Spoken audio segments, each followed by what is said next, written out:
Midweek Connect on NTA Benin, and of course, it's a program that we do talk about issues in the society that bothers you and I. And if we look at Nigeria, it is a democratic nation, and in practicing democracy, at the center of it is election, where you must vote and be voted for.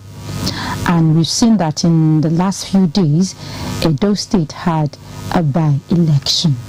Of course, 2 different elections to fill in vacant positions. And we did talk about it last week, so, issues on election cannot be overlooked.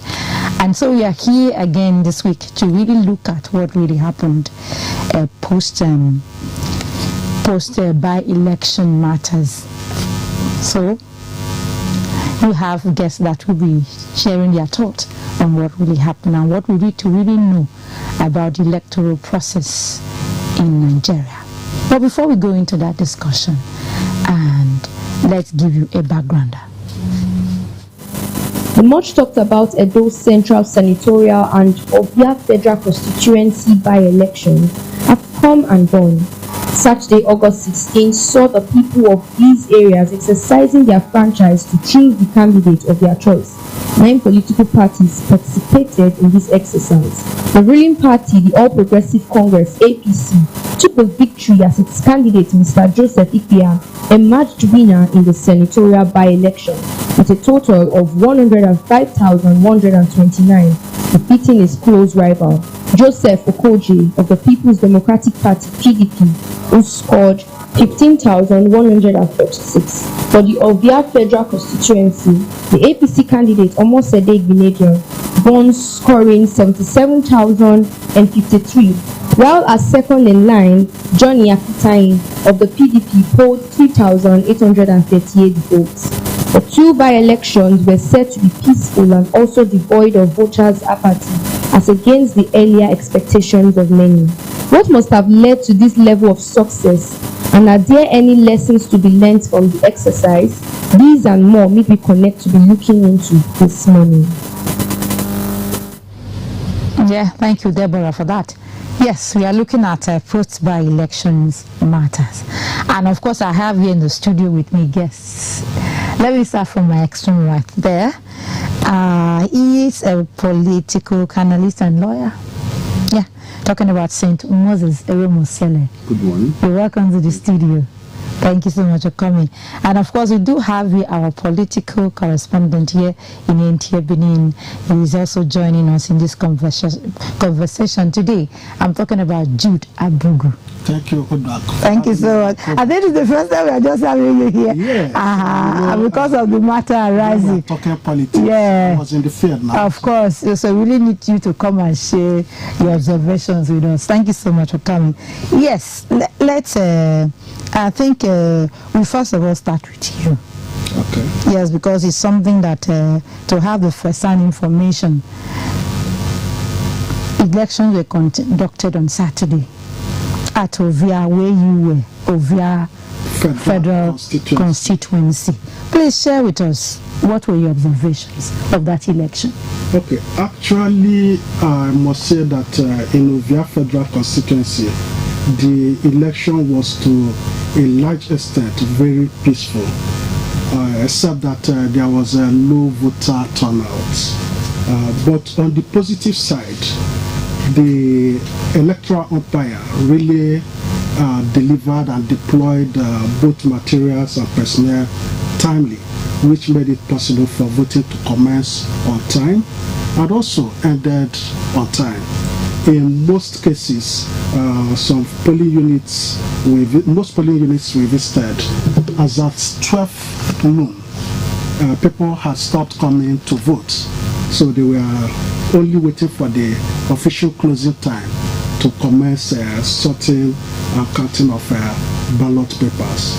So to a large extent, I think the election was well conducted, and the reason is not far-fetched. What's the reason? Yeah, if you look at the election, you notice that the election across the country, the by-election took place in 12 states. And in that 12 states, we had 16 constituencies, that's both 2 senatorial by-elections, 5 federal constituency, and 9 House of Assembly across 12 states. So it will be much easier for INEC to coordinate such elections. So I think that led to the level of success witnessed during that election. I know it would have been a minor kind of election, but looking at the past election we had and what you saw on the field, were there differences, or it's just the same way everything went with 2023? Was there any improvement in what aspect? Well, I must say that there were minimal incidences compared to what we witnessed during the 2023 general elections and 2024 governorship election. For instance, we didn't record or notice where voting was disrupted. We didn't also notice where voting was delayed due to malfunctioning of BVAS machine. Though initially there were delay, but it didn't last long. That was based on the fact that maybe some of the ad hoc staff INEC brought, they did not master the thing well. But such cases were quickly resolved and voting commenced. But I wouldn't say that the election was that perfect, because we also recorded some cases of violence, alleged violence. For instance, during the election, we didn't notice the presence of opposition political party members and their agents. And later, we learned that some persons were rough-handled. Later, when we interviewed the candidate of the PDP for the Ovia Federal Constituency, he told us that he instructed his supporters to boycott the election because he alleged that there were intimidation and some people were being disenfranchised. So we still recorded some of those issues that usually crop up during elections in Nigeria. Of course, I've heard it this morning. Well, I think we equally had the same election at Edo Central, and we also had a correspondent over there. Let's get to hear from the correspondent over there. Before we can tune into him, do you think that going forward from what you've observed, what do you think should be done better? Okay, I think we have a connection. Hello. Hello. Good morning. Yes, Sylvester. Yes, good morning. Yes, good morning. We are calling you from a live program, Midweek Connect here in Benin. Okay. Yes, of course, we know that on Saturday, the 16th of August, you were a correspondent in Edo Central for the senatorial by-election. Yes, ma'am. Yes, please, can you share with us what were your observations of the election that day? My observations was quite positive.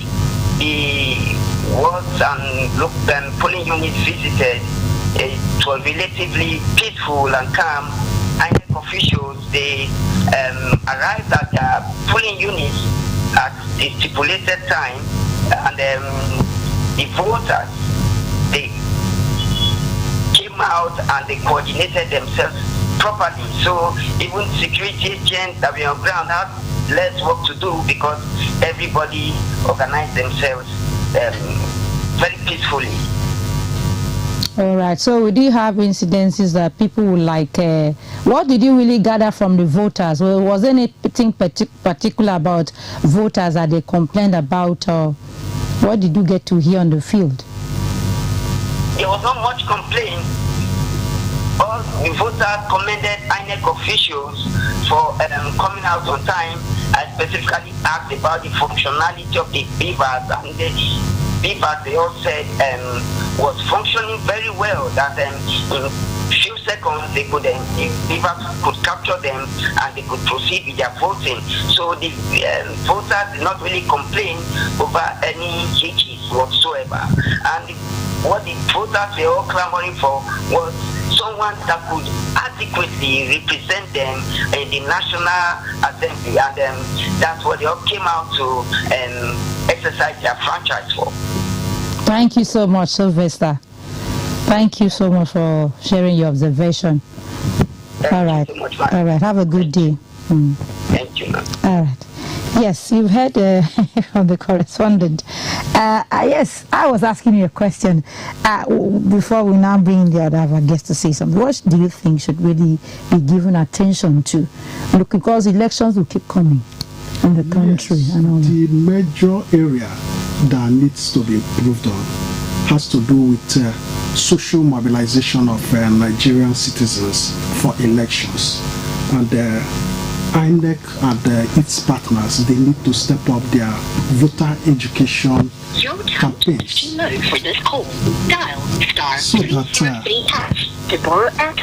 So that whenever elections are being conducted, the citizens will understand the importance of that election and understand why they need to exercise their franchise. INEC and the security agencies, they also need to give the citizens this confidence that when they come to the election, whether they are members of political parties or just ordinary voters, that their safety is guaranteed, that nobody will disenfranchise them. Another area has to do with, it still boils down to voter education, discouraging vote buying. Because whether we like it or not, voter inducements, they still happened during the election and they have become sophisticated. You can be in a polling unit without knowing that vote buying is going on. The other important area is the training of ad hoc staff that INEC usually employ temporarily for elections. They should ensure that the people that they deploy to polling units have mastered how to operate the beavers and any other technical aspects in terms of maybe transmitting results and things like that, so that they do not delay voting. You know, once they start complaining about beavers from the onset, just imagine that they arrive, they want to start and they were complaining the beavers is not coming up or things like that. People will start losing trust. They will think that, oh, it is a ploy to manipulate the process. And some persons may start going home. And you heard the governor, after voting in Irua, he also complained about that the beavers were slow. So we didn't expect that such things will happen in this by-election where in Edo State we only had 7 local government areas. So those are my recommendations. Thank you so much for that. Let's come to you, Mr. Eremuselu. We are looking at the post-by-election matters. I don't know what you would have gathered concerning this particular by-elections we had in the state. Yeah, thank you very much. Interestingly, I was at Edo Central. Okay. I was at Ewu. I voted at Ewu, and I observed the elections. And I was very keen to see what happens. I didn't just stay in one place. I went to at least 11 polling units in Ewu across 2 wards, and I observed how it went. At a point, I pretended my ward are well known, very well known. So I pretended I didn't have my card, PVC, and I was asking if they could allow me to vote. Everyone said, no, allow me. The people, my neck insisted, no, you must come with your PVC. So I was very impressed at that. And I also noticed that they came very early. I got there as early as 8. I already met them. I was wondering how come, so I think I commend that. The organization was top-notch. The process was free, was peaceful, and people did not turn out as much as I would expect. Like in my unit, we have over 500 voters, less than 150 turn up to vote from the result we saw.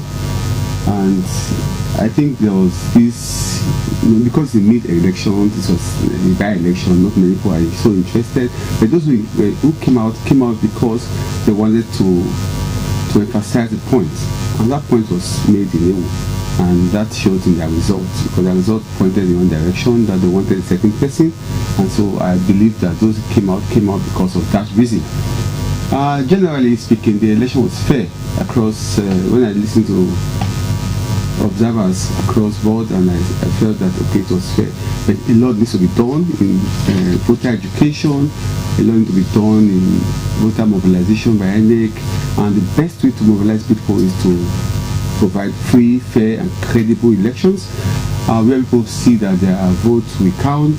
And yes, so like he said, there is need to discourage vote buying. It's, in my opinion, it's completely wrong, because it will destroy confidence in the process. It will discourage young people who want to go into politics, people who are genuinely interested in their people but do not have the money to buy votes. It will discourage them. So in the long run, to destroy the whole system. To address that, we look at how we addressed the vote violence. There used to be electoral violence, and this time around it's no longer happening. And if that could stop, I believe vote buying should also stop in the near future.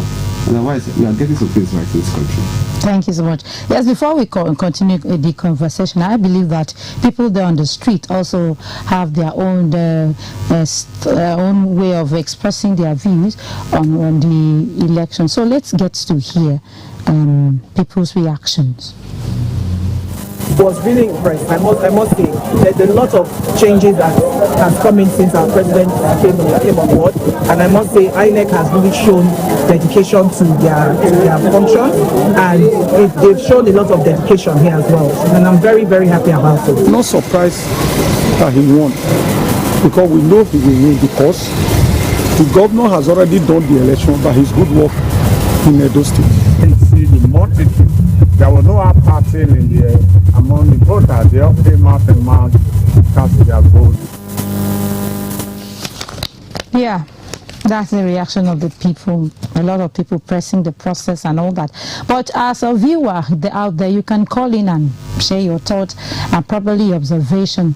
The number to call is 0703-695-7086. 0703-695-7086. Yes, Mr. Rumosole, let's still stay with you. We know that election in this country, we've had a lot of talks, people agitating for these, there should be these and that. And I looked at a particular article.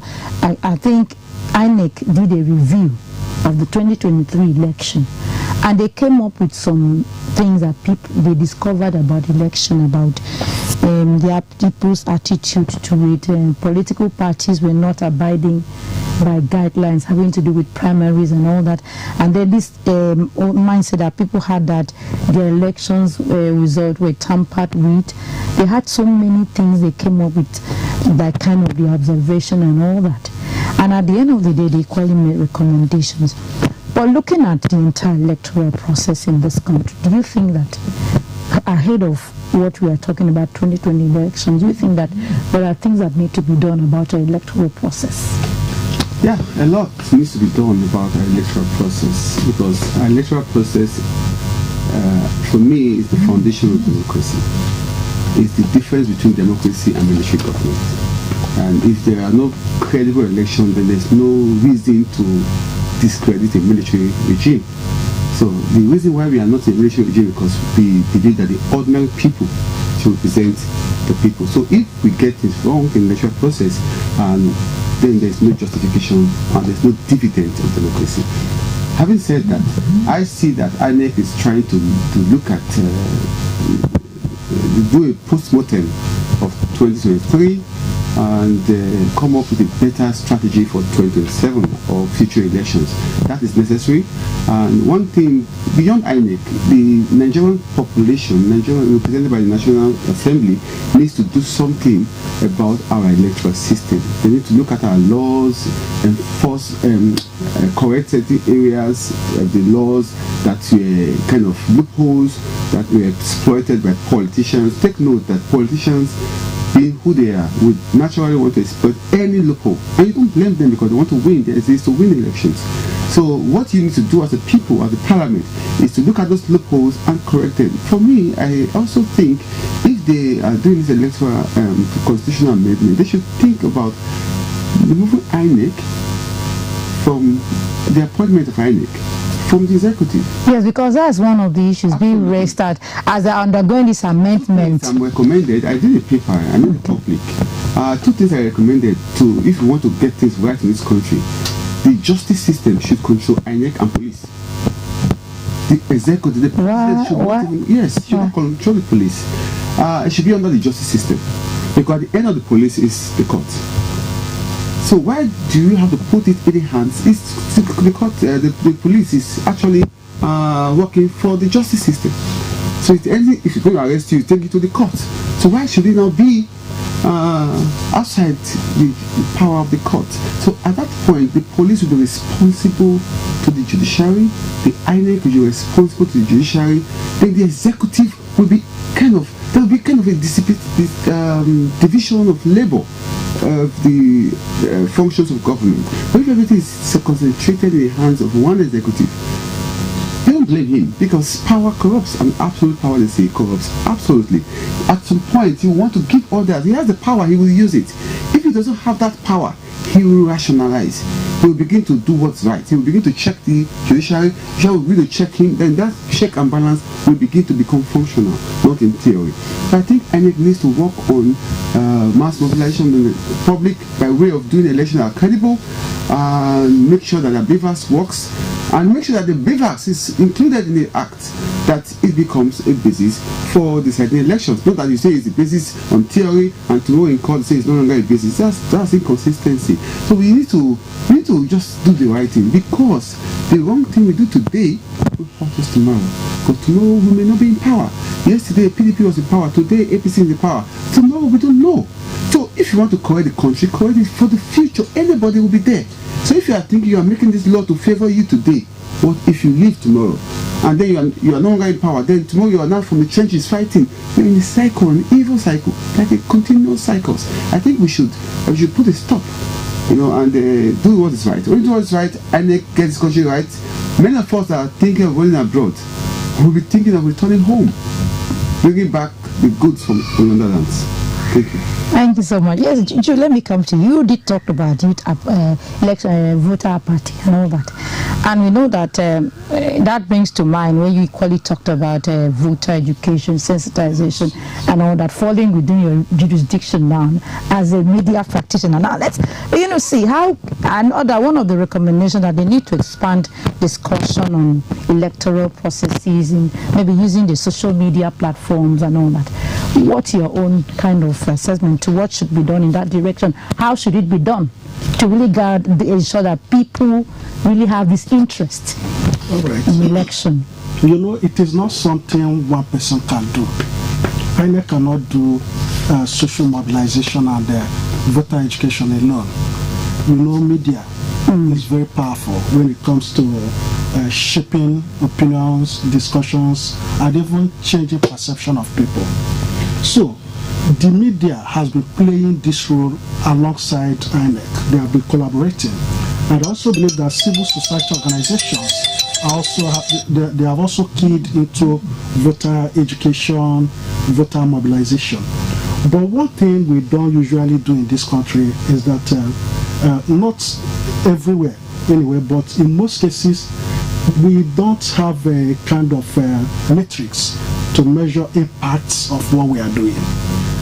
You mentioned that INEC did a postmortem of 2023 general elections. That postmortem should have contained statistics to tell the public all our efforts to do this and do that. This is verifiable evidence to show what we were able to achieve. You understand? It's not about just going into publicity, organizing programs, putting jingles on air. You have to check the reach, and not only the reach, the effect, the impact it is having. There should be a kind of survey. After putting out all these things, you carry out survey to see if it has actually made people to change their mindset. Remember that the most important thing in doing all these things is to gain public trust. You understand? Public trust. If you don't have the trust of the public, whatever you'll be doing will be met with that negative mindset. So I believe also that politicians, they have a lot of role to play in voter education. during their campaigns and during their consultations, community leaders, churches, these are the people that are closer to the people at the grassroots. They should use their platforms to enlighten Nigerians. But behavior change, attitudinal change, and shaping perceptions, they are very difficult to achieve if there is no national reorientation. Because the leader, the people in power, they have to lead by example. Their body language must show that yes, these people they have integrity, they care about the people, they want to do the right thing. So if everybody is doing the right thing, then the public, when you try to mobilize and sensitize them, will see that they will embrace whatever message you are bringing. That's my opinion on this. Yes, we did, Mr. Remosole, we did hear Nick said that a lot of times people have this belief that they compromise the process, it's not what they want to do that they are getting and all that. Why do you think that Nigerians keep having this mindset that when they go out there, it's not actually what they want that they see, and probably that's what is affecting apathy in the country? And what do you think, how can this be addressed also, bringing this into consideration? Archbishop Benson, also a pleasant memory, said, dress the way you want to be addressed. So you're asking me, how do we address this issue? Dress well. In the sense that, do the right things. When elections happen, declare the results timelessly, truthfully, and ask the people voting. Don't temper with anything, and that's beyond that. When you are educating us, don't educate us in theories. Like my brother said, educate us in statistics, facts and figures, including your mistakes, admit them. And when you begin to become honest about your reports, we will believe your story. When you are not honest by your reports, if you come and do 1,000 jingles a day, people will hear, and they say they don't hear. So INEC needs to wake up. INEC has had some issues in the past, and let us call them mistakes of the past. And INEC should be honest enough to admit we have made mistakes. There's one man I continue to respect in this country, late Umaru Yar'Adua, the former president of Nigeria. He came to the Nigerian presidency under a flawed system. He admitted the elections that brought me were not perfect, were flawed. But I'm here to make electoral changes, reforms, and many of the reforms he made are what we are even enjoying today. So if you came in because of some lapses, it doesn't mean you must perpetuate those lapses. It means you must admit maybe there was lapses, but because governance cannot be in vacuum, you cannot just abdicate. But you must be there to correct the future. And it needs to tell Nigerians that they are ready to improve on their systems. Not by words only, but by the actions they do. This election, for example, is one action. It was fair, it was credible, and the next thing to do is to stop politicians from campaigning now. Because that's also a breach of the rule. Stop them from campaigning now. And the problem with this election that just passed, a very fundamental problem, that if some person go to court, they may have some grounds, maybe, although it's too late. The elections were done longer than the constitutionally recommended time. You need to do election within 3 months of vacancy, and you are doing it after nearly 2 years of vacancy. And that's a problem. These are things INEC should address. When you are addressing all these things, you are addressing well. And when you are addressing well, we are addressing well. So don't just come and tell me that you must address me like a king when you are dressed like a pauper. So INEC must dress like a king so you can begin to address them like kings. That's my opinion about it. It's also being talked about from what people are agitating for. They do mention the beavers and the IREV that talking about transmission of results and all that. And then we do hear of Electoral Offence Commission and all that. Do you agree that this with them? What do you think? Can something really be done? Can they help? To what extent can it really help the electoral process? Yes, that Electoral Offences Commission. Although we are duplicating the rules of the police, you are just Nigerians like creating new problems to solve an old problem. You know, but it's a good thing because that's where we are right now. Although I would have said the police should be equipped to do their job if they are under the justice system, but the commission, when there are no punishment, the commission will punish offences. When there are no punishment, the offence tends to repeat itself. People will not commit crime Not because they don't like to commit crime. Of course, everyone enjoy crime. It's only meat, sometimes it can be sweet, you know. But if there are consequences for actions, for crimes, people will reduce over time, and over time it will be eliminated. So this commission should not just exist on paper, should exist functionally. When people break the law during elections, punish them. And yes, as you are from legal background, do you really think that it is not equally a problem when we know that a lot of offenses are committed? At the end of the day, what do we make of these offenses? You get not to hear anything about, maybe you would have heard people were arrested, this happened during the election, and to what extent have they been dealt with that could serve as a deterrent to others? If you arrested somebody, you're not prosecuting this person. Yes, it makes no difference. It's just that he stopped the action, but you're going to go and continue in the next place. You prosecute people. The commission should be empowered to prosecute electoral offences, starting from breaking any rule of the election, vote buying, any form of violence, any form of manipulation, any form of writing tampering with results. That for me should carry the maximum punishment. If you are very serious, you carry the tampering with the results by any individual. Look at the guy in Akwa Ibom State. That guy who was sentenced to prison. That's an example. Just make an example here and there. Yeah, I think the lecturer, the professor that was yes, he's a criminal professor, and such persons, such practice should multiply. When they are happening here and there, people will reduce. I don't expect this to stop overnight. It will take 5-10 years, but there should be a trajectory of a projection that we are going somewhere, that this is going to reduce and stop. So at the time some of us will be interested in elections, we will not be afraid to participate in elections. So I think we will get there, and we are going there. The INEC needs to do what you just said. The government needs to create this electoral offences commission to try offenders, including INEC. Break the rules. Yes, they made the rule. Yes, they made the rule. Any of them that break the rules should be punished, and then we'll get there. It's a matter of process. We'll get there. Yes, like I don't know if we know that the process is still going on, the amendment of the Electoral Act and all that. A lot of people are saying they've given their consideration, this should be taken into consideration and all that and all that. At the end of the day, they're expected to come up with a document and all that.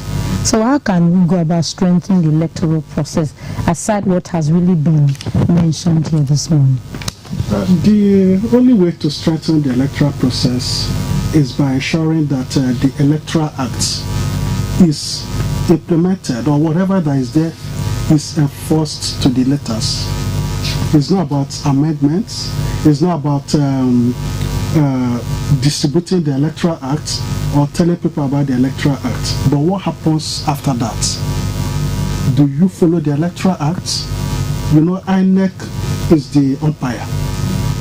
The politicians, do they abide by the words of the Electoral Act? When they do not abide, what do you do?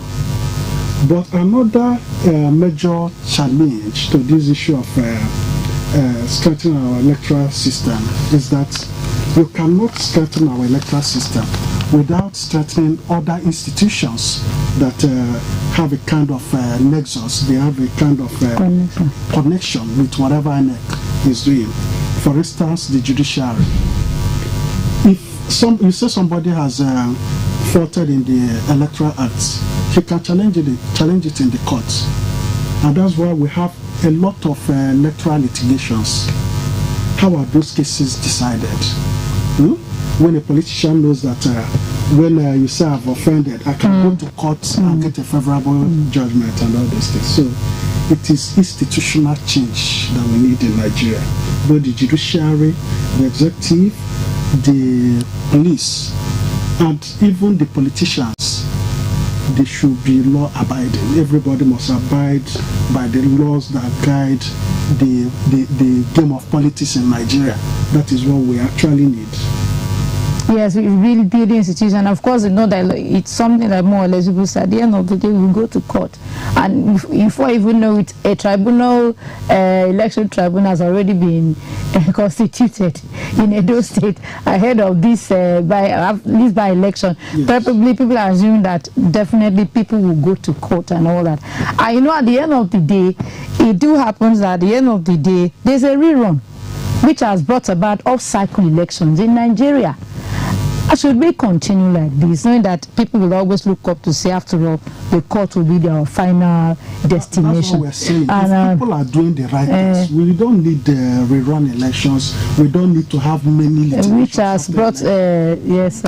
There's always going to be a need for the court. People should be allowed to ventilate. When they're not allowed to ventilate, that's when society have crisis. But the problem, my suggestion, in the electoral update that I'm doing, and once a person has been sworn into office, there should not be any litigation. All litigation should be concluded before the swearing in. I think that's part of the recommendation. Yes, that should be. Everything should finish before you are sworn into office. Once you saw somebody in, you'll be thinking about court cases, and the first year you're fighting court cases, the second year you're thinking about what to do, the next year you're thinking about the next election. And another thing we need to also do is to have a one-tenure system, like the Chinese. Okay. Yes, 5-year, one tenure, 10-year, one tenure, whatever you call it, one tenure. This recycling you want to come and do in this election is distracting governance. Absolutely. You see people talking about 2027 in 2024. It's something that's amazing. So we need to think about governance. Every day counts. What do we do in 24 hours? That's what the government should be doing, not the next election. So this election for me is a distraction. It must be 2 tenure. 1 tenure is enough to change the country. So you think the 2 tenure system is a distraction? It's a big distraction. The American system that we're trying to copy is a different system. America has taken about 200 years of experimentation. So for 200, at the point, we're even doing as long as 3 tenures. Yes. There's a president of America has done 3 tenure systems. Wait, that's what we cut down. They cut it down. Was it cut down? Yes.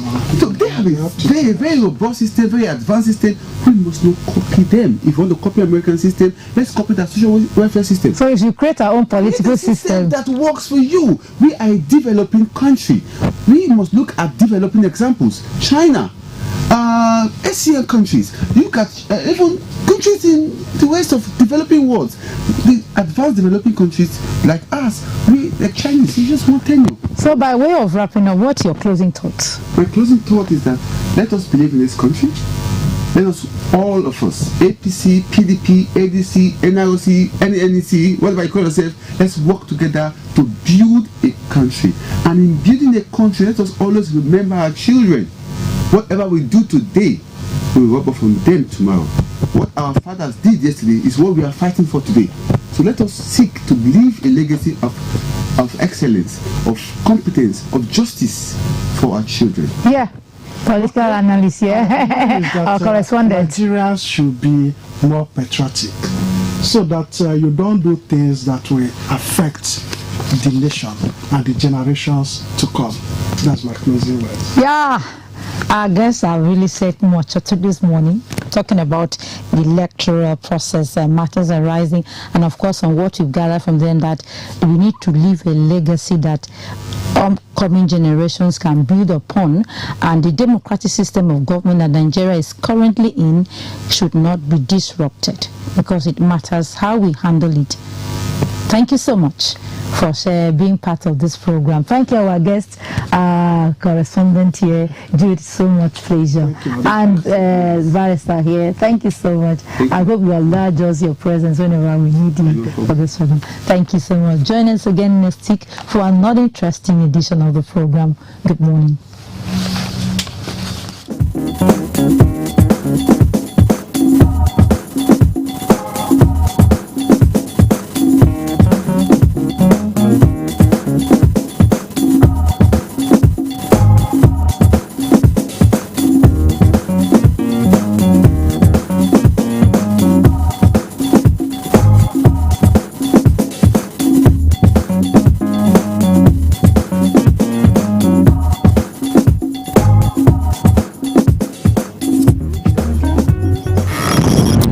Great minds while extracting everything about technology as it concerns you.